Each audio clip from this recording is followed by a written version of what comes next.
घोंसले के साथ समुद्र के किनारे एक पेड़ पे रहती थी। वहीं पे एक मंदिर था। उस मंदिर में जो भी हवन पूजा होती थी उसके जो कण गिरते थे उस कण को चुनकर गौरैया अपना जीवन यापन करती थी। ऐसे ही सालों साल उसका जीवन बीतता रहा। एक दिन ऐसा हुआ कि गौरैया गई थी दाना चुनने के लिए और तभी समुद्र में लहर आई और उस पेड़ को, और उसी समय गौरैया ने अंडे दिए हुए थे उस पेड़ पे। तो समुद्र जो है अपने तूफान के साथ गौरैया के घोंसले को भी लेकर के चला गया समुद्र में। जब गौरैया लौट के आई तो उसने देखा कि वो पेड़ और उसका घोंसला सभी गायब है। उसने बहुत दूर तक उड़ के देखा तो देखा कि वो समुद्र के बीचों बीच वो घोंसला फंसा हुआ है, लेकिन गौरैया के बस की बात नहीं थी। लेकिन उसने बहुत प्रार्थना की समुद्र से कि हे समुद्र देव, मेरे बच्चे नादान हैं, उन्हें तो अभी पृथ्वी पर आए भी नहीं है तरीके से, उन्हें तो कुछ भी नहीं पता है, अगर मुझसे कोई भूल हुई है तो उन्हें वापस कर दीजिए। तो समुद्र जो है उसकी प्रार्थना सुनते हैं और आ भी जाते हैं, लेकिन आ करके बोलते हैं कि तुमने मुझे पुकारा है, तुम्हारा इस पृथ्वी पर अस्तित्व क्या है? तुम एक छोटी सी गौरैया हो और तुम मुझे पुकार रही हो और तुम उम्मीद कर रही हो कि मैं तुम्हारी बात मान लूँ। तुम इस पृथ्वी पर जितने जीव जंतु हैं उससे कहीं अधिक जीव जंतु समुद्र के अंदर हैं, मेरे अंदर हैं। तो तुम ऐसा कैसे सोच सकती तो मैं तुम्हारे कहने पे और वापस कर दूं?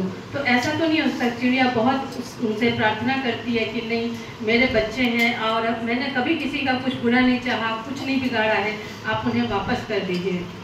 पर समुद्र उनका मजाक उड़ाते हैं कि तुम इतनी सी चिड़िया, तुम्हारा इस धरती पे कोई अस्तित्व नहीं है। बोलती नहीं, मेरा अस्तित्व है, क्योंकि मेरे जब तक मैं जीवित हूँ मुझ में प्राण है, मैं प्रभु की देन हूँ, तो मेरा भी अस्तित्व इस पृथ्वी पे है। लेकिन समुद्र उसका अपमान पे अपमान करते जाते हैं तो जो गौरैया को गुस्सा आ जाता है।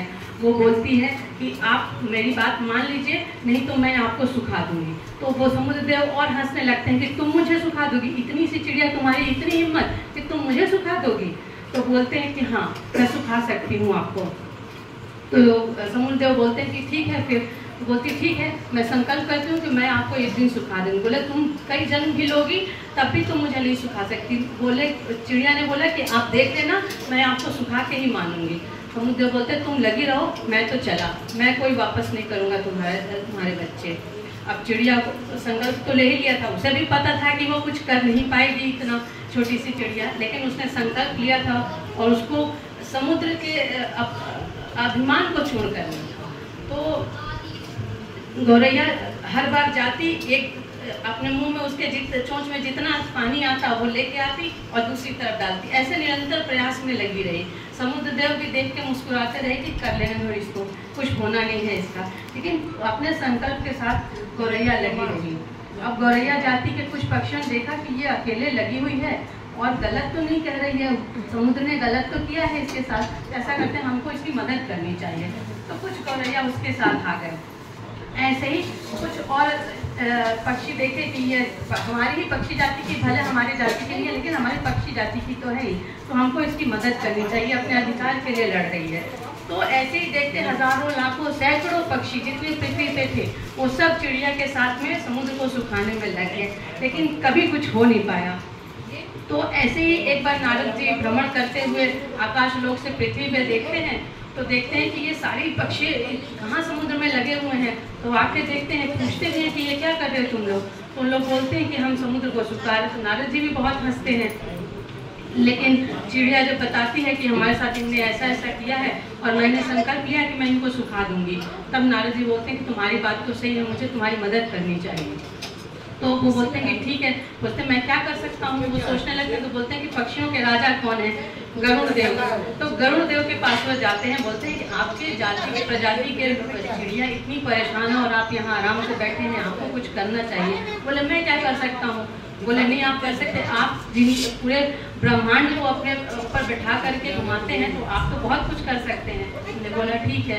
वो भगवान विष्णु के पास जाते हैं और बोलते हैं कि आप देखिए हमारी चिड़िया जाति इतनी परेशान है और ये समुद्र अपने अभिमान की वजह से उनको परेशान कर रहा है। तो बोलते कि देखो मैं इसमें बहुत ज़्यादा कुछ तो नहीं कर सकता, लेकिन हाँ जबकि भगवान विष्णु ने त्रेता युग में भगवान राम ने सुखाने के लिए अपने सुंदरकांड में चौपाई भी है कि जब विनय से नहीं मानते हैं तो अपना धनुष बाण भी उठा लेते हैं। तो वो बोलते हैं कि ठीक है ये समुद्र मानेगा नहीं, इसका अभिमान खत्म नहीं हो रहा है, तो मैं कुछ करता हूँ। तो उन्होंने अपना सुदर्शन को आज्ञा दी कि जाओ सहस्र सुदर्शन बन करके समुद्र के ऊपर इतनी ऊर्जा पैदा कर दो कि वो भाप बन के उड़ जाए और समुद्र सूख जाए। सुदर्शन गए, यही किया, सहस्रों सुदर्शन वहाँ बन गए और उन्होंने इतनी गर्मी उष्मा वहाँ पैदा की कि भाप बनकर समुद्र सूखने लग गया। अब समुद्र बिलबिलाते हुए बाहर है कि ये क्या हो गया मेरे साथ। तो आए तो फिर हाथ जोड़ने लगे, नहीं मुझसे गलती हो गई, देखो ऐसा। तो भगवान विष्णु आए और बोले कि तुमको बार बार समझाया जाता है लेकिन तुम हो कि मानते ही नहीं हो, अब तुम ऐसे ही सुनते रहो, तुम्हारा कुछ नहीं कर सकते। तो बोलते नहीं प्रभु मुझसे भूल हुई है, मैंने उसको अस्तित्वहीन बताया है, मेरी गलती है, मैं क्षमा मांगता हूँ और मैं आज से ये प्रण लेता हूँ कि मेरे अंदर जो भी वस्तु आएगी मैं उसको सबको बाहर कर दूंगा, मैं कुछ भी अपने अंदर नहीं रखूँगा। तो हम लोग देखते हैं कि लहर के साथ सामान सब अंदर जाता है, फिर लहर के साथ ही वापस आ जाता है। ऐसे गौरैया का बच्चा मिल गया और गौरैया का संकल्प भी पूरा हो गया समुद्र का। तो मतलब इस कहानी से ये था कि एक ये छोटा सा गौरैया का प्रयास है, एक संस्कारशाला ये बच्चों को सनातन धर्म के बारे में सिखाने के लिए, और एक दिन ये प्रयास सफल जरूर होगा और सालों सालों में शायद ये बच्चे सभी सीख जाएं कि अपना सनातन धर्म ही महान है, सबसे पहला धर्म यही है और सबसे आखिरी भी यही होगा। बीच में जो भी आए हैं वो ऐसे ही आए हैं और ऐसे ही चले जाएंगे।